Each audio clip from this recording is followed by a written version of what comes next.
Hey guys, what's up and welcome back to my channel. Oh my god, I haven't done a med series video in a hot minute, but today I'm back again. Today is for educational purpose. You know how we do it on this channel. If this is your first time stopping by my channel, hi, what's poppin'? I am Dr. Obakam. Okay, welcome to my YouTube channel where I do med and lifestyle videos. My med videos I call med series, and you know, lifestyle is lifestyle, everything lifestyle. So yeah, welcome. And if this isn't your first time, hi, thank you for sticking with me. I hope you've hit the subscribe button. Guys, I think it's really necessary that you also tap on the bell icon and click on all when you subscribe so you can get notified, because I realize a lot of people don't get notified when I post a video. I see sometimes people ask me, oh, you haven't posted a video in a while. I'm like, no, I have. Just turn on the bell icon, okay, so you stay notified. All right, let's get right into the video.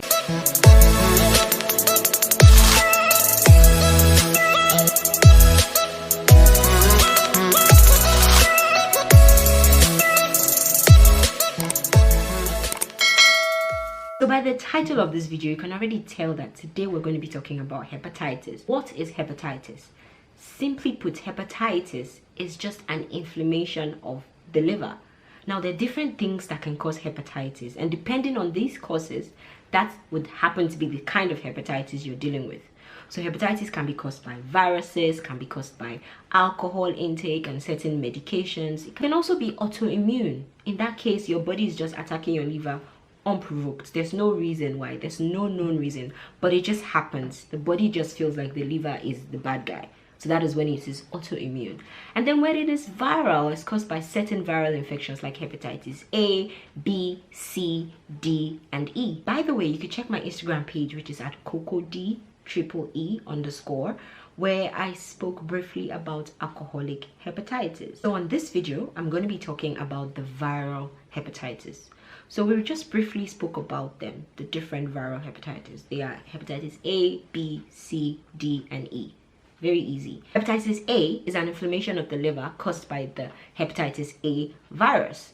Now, this virus is spread when an uninfected or unvaccinated person ingests food or water that has been contaminated by an infected person's feces. So the disease is closely associated with unsafe water or food, inadequate sanitation, poor personal hygiene, oral anal sex. However, it is an acute short-term disease. So the incubation period, which is the period when a person is exposed to the virus, to the time they begin to develop the signs, in this case of hepatitis A, is between 2 weeks to 1 month, with symptoms ranging from mild to severe and can include malaise, fever, nausea, abdominal discomfort, dark urine, jaundice, which is yellowing of the skin and eyes. And it's important to note that symptoms are more classical in adults than they are in children, so it can easily go undetected in a child. The prevention of hepatitis A is pretty straightforward. Improved sanitation, good personal hygiene, food safety measures, and immunizations are effective ways to preventing this disease. So now we're going to talk about hepatitis B, which is a more life-threatening disease and is caused by, of course, the hepatitis B virus. Hepatitis B is most commonly spread via mother to child during childbirth, needle stick injuries, when you come in contact with body and blood fluids, having unprotected sex, people who get tattoos, people who get piercings are all heavily at risk. Unlike hepatitis A virus, which is an acute short-term disease, hepatitis B can cause chronic infection and puts people at risk of developing cirrhosis and even liver cancer, which of course increases the rate of mortality. The incubation period of hepatitis B virus is between 30 to 180 days. So that's 1 month to about 30, 60, 3 months. So you could have contracted the virus and you wouldn't know, and up to 3 months would go by before you find out. The hepatitis B virus is a really strong virus, and it's even stronger than the HIV virus.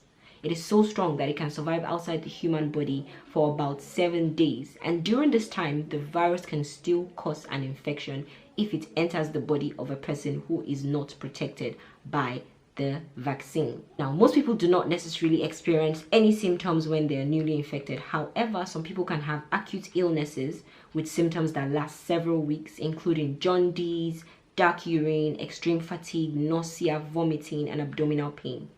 People with acute hepatitis can develop acute liver failure, which can lead to death.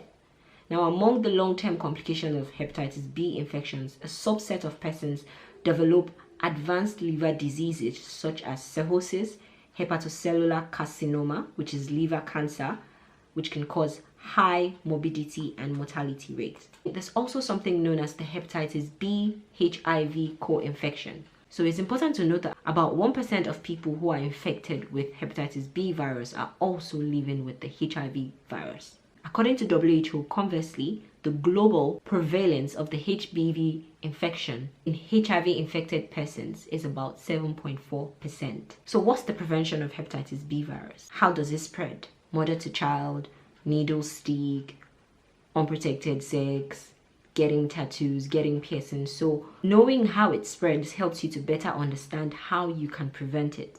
Avoid multiple sexual partners, use a condom when you're having sex. So WHO recommends that all infants receive the hepatitis B vaccine as soon as possible after birth, or preferably within 24 hours, followed by 2 or 3 doses of hepatitis B vaccine at least 4 weeks apart to complete the vaccination series, as the protection lasts about 20 years and is probably lifelong.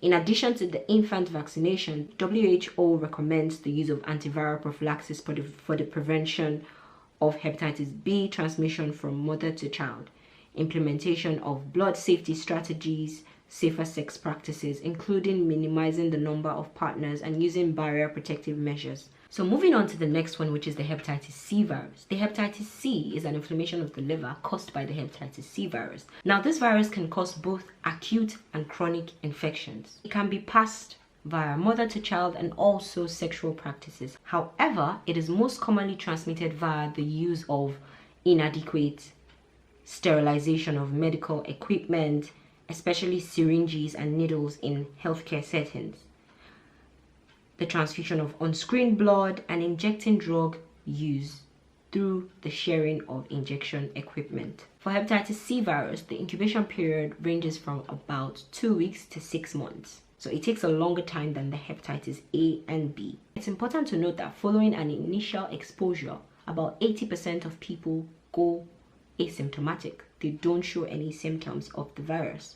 However, those who are acutely symptomatic may experience symptoms such as fever, fatigue, decreased appetite, jaundice, dark urine, pale faces, and joint pain. Unlike hepatitis A and B, there is no effective vaccine against preventing hepatitis C.